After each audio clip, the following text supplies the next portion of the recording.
Hello and welcome to Mangator 96, and today we're going to talk about Zombieland Saga.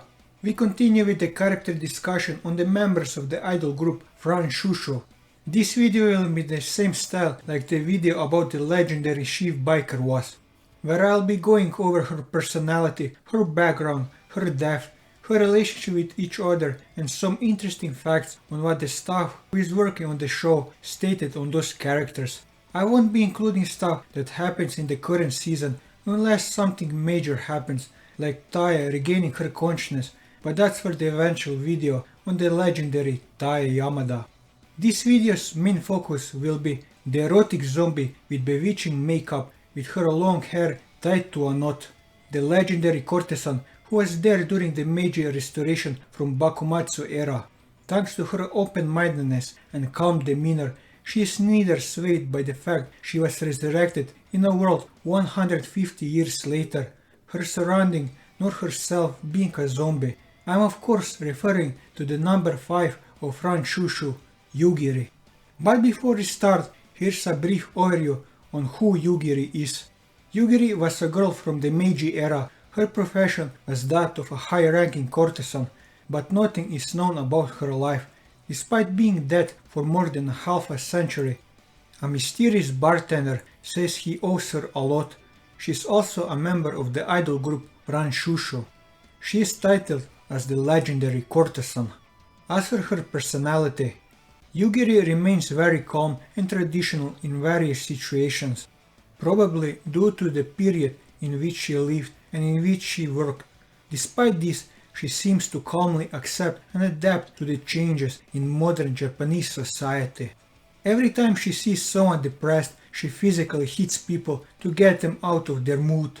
The problem is that most of the time they have already recovered when Yugiri slaps them and tells them exactly what they were trying to say. The only time she slaps someone in the middle of a funk is in episode 12 when Sakura is adamant about giving up. Although she is not immune from freaking out around others, she is generally able to remain calm and composed in most of her outlandish situations. It is even more impressive because she is the oldest of the group. Yugiri shares a role similar to Sakura.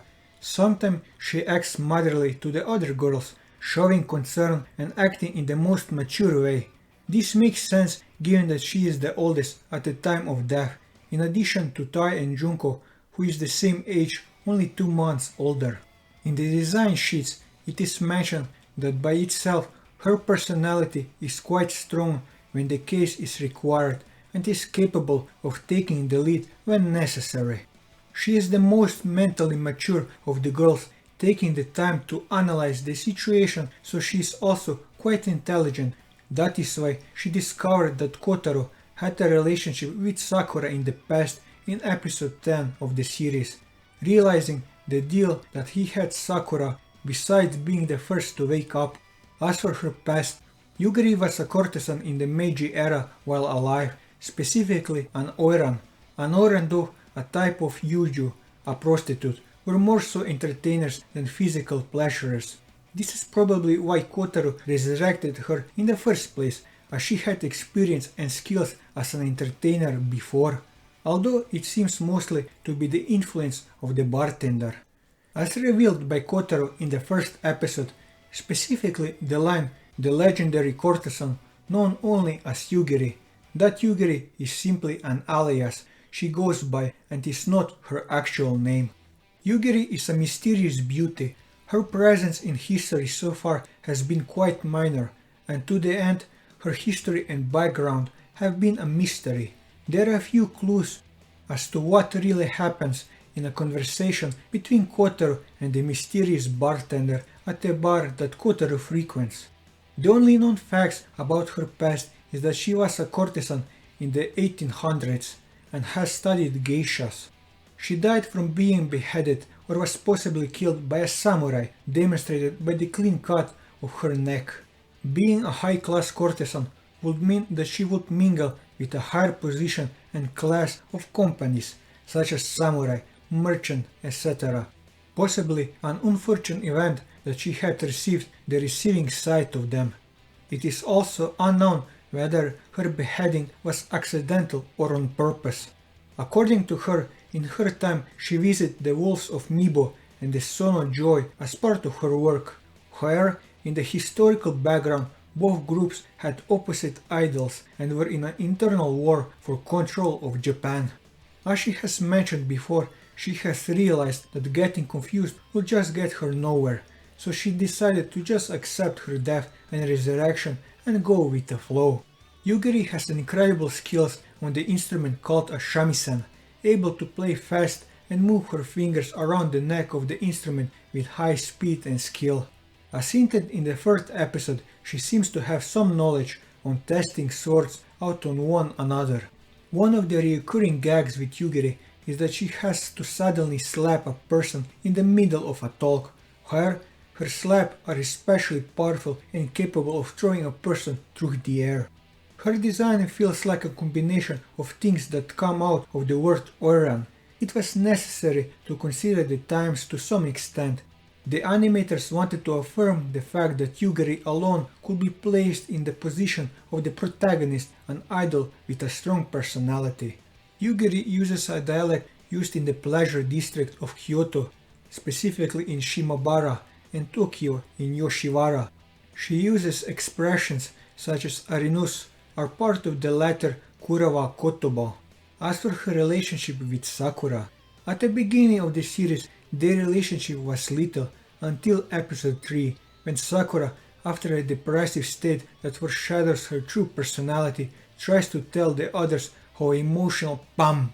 Yugiri arrives and slaps her, saying the same things she was going to say, leaving her in shock. In the following episode, although they rarely interact, Yugiri's personality is comparable to Sakura's and being much more serious and objective when taking decisions. In episodes 10, 11 and 12, she begins to notice that Kotaro has something for Sakura. When he sends them to the mountains, she is already suspecting that he is up to something, but decides to make Sakura come to her senses on her own. At the end of this, she tells him that his plan to help Sakura worked and he refuses to answer her, saying that he does not know what she means, all this while smiling because she already knows what Kotaro is up to. In episode 11, she tries 2 times to make Sakura come to her senses, the first being a slap, but when she realizes the state she is in, she goes to talk to her, but it does not work because she left. In the last episode, she unleashes her anger at Sakura's attitude by yelling at her to stop thinking that she is the only one with bad luck, convincing her that they will go to Arpino, even if the place falls. As for her relationship with Saki, Saki treats her as the older sister of the group, apparently because of her ability to control herself and the most mature of the group.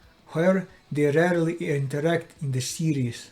As for her relationship with Ai, although both are mature, Ai has the trauma that left her scarred, and in episode 6, when they try to convince her to reconcile with Junko, she simply leaves. Yugiri tells Saki that many disputes start because both sides are right about something. Fortunately, after Saga Rock, her relationship with Junko stabilizes.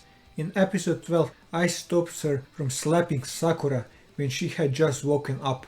As for her relationship with Junko, like Junko, both are trying to adjust to the current time, but it is Yugiri who manages to adapt faster than her, even being the same age of death. As for her relationship with Lily, a good combination of friends who often perform together, if you noticed. The reason they are close to each other, even though they are the opposite, is because Lily wants her to look like her late mother. In the series this is demonstrated several times, but when Lily accompanies Yugiri around the city and teaches her many things of modern life and they go together to do activities, Yugiri tries to protect Lily and does not care that her true identity is in the past life influences their relationship in post-death. As for her relationship with Tae, like Tae, we don't know much about her life before her death. We know that in addition to being an Oiran, she was also trained as an geisha and was present at the time of the Meiji Restoration. The prominent scar around her neck suggests that she was beheaded or hanged, and then there is the fact that it will be a 200-year-old corpse. Whichever embalming methods her corpse preserved remains to be seen. As for her relationship with Kotaro, although Kotaro from the beginning of the series never spoke to her, Yugiri always did what he said. In episode 10 is when she realizes that sending the girls to the mountains must be related to Sakura's attitude of overexertion herself. That she had done in the morning, already in the mountains, her suspicions are confirmed, and with a smile on her face, she decides not to do anything and for Sakura to discover what she must find when they return to Karasu. Yugiri goes to the bar where Kotaro was, made up obviously, and she tells him he's very nice to Sakura. Kotaro tries to get out of the conversation and he says he BAM! Yugiri returns and slaps him, saying the same things he was going to say, leaving him in shock. Already at the end of the episode, she tells him that what he was trying to do worked. As for her relationship with the bartender, a mysterious bartender in episode 11 seems that he knows Yugiri, already lived more than 150 years. He tells Kotaro not to touch her because he owes her a lot. That explains why Kotaro never abused her, neither physically nor verbally. However, his relationship remains a mystery. In the MV of Saga Jihen, it seems to us to indicate that they both had a forbidden love and were on the run through the country. However, it is still a speculation. With this, I covered everything that I wanted to cover on the legendary courtesan Yugiri. Next week, I plan to cover the legendary Heisei idol Ai Mizuno. Look forward to it. And that will be all for this video. If you like this video, leave a like, leave your thoughts in the comments below, or subscribe to the channel for more manga reviews and One Piece content. And until next time, take care.